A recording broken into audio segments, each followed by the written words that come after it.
घुटने का आर्थराइटिस, नी आर्थराइटिस या फिर कोई भी जॉइंट का आर्थराइटिस, इस बारे में हम आज डिस्कस करने वाले हैं। इस डिस्कशन में हम लोग वो उपाय ढूंढने वाले हैं जो बिना ऑपरेशन के किया जाता है।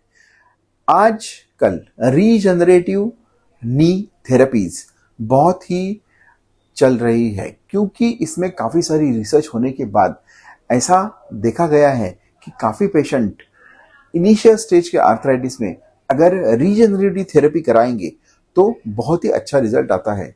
ये रीजनरेटिव थेरेपी क्या होती है?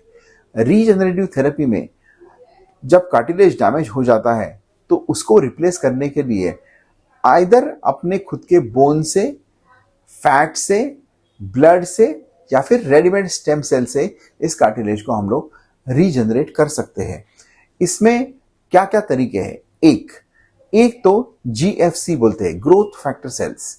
इसमें पेशेंट के ब्लड से GFC और PRP का इंजेक्शन बनाया जाता है। ये इंजेक्शन बना के जॉइंट में दिया जाता है। इससे अंदर की कार्टिलेज रिकवर होती है और पेशेंट को टेम्पररी 1 to 2 ईयर्स तक रिकवरी मिल जाती है। दूसरा तरीका रीजनरेटिव थेरेपी का है कि पेशेंट के बोन मैरो में से एक्सट्रैक्ट निकाल के उससे स्टेम सेल एक्सट्रैक्ट तैयार किया जाता है। ये ऑपरेशन थिएटर में प्रोसीजर किया जाता है।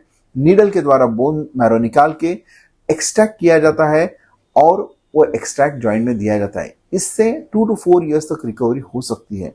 तीसरा है पेशेंट के फैट से फैट सेल्स एस्पिरेट करके उससे स्टेम सेल का extract along with mesenchymal cell किया जाता है। ये एक्सट्रैक्ट जॉइंट में दिया जाता है। इससे भी करीबन 2 से 4 साल की रिकवरी हो सकती है। और करंटली सबसे लेटेस्ट जो है वो है स्टेम 1 इंजेक्शन। स्टेम 1 इंजेक्शन क्या है? इसमें स्पेशलाइज्ड मेसेनकाइमल कार्टिलेज सेल्स को डोनर से एक्सट्रैक्ट किया जाता है, न्यूट्रलाइज किया जाता है और उसका कल्चर बनाया जाता है। ये कल्चर हाईली स्टेराइल कंडीशन में एक्सट्रैक्शन तैयार करके उसको इंजेक्शन द्वारा पेशेंट तक पहुंचाया जाता है। ये प्रोसीजर ऑपरेशन थिएटर में किया जाता है।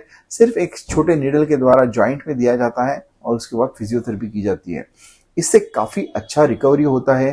पेशेंट का कार्टिलेज रिकवर हो जाता है और पेशेंट को पेन बहुत कम हो जाता है या कंप्लीटली वैनिश हो जाता है और इसका करीबन 5 साल तक अच्छा रिजल्ट आता है, ऐसा स्टडीज कहते हैं। तो ये सब रीजनरेटिव थेरेपीज है और इससे काफ़ी लोगों का ऑपरेशन फ्यूचर में बच सकता है और इसे ट्राई करना ज़रूरी है। Thank you.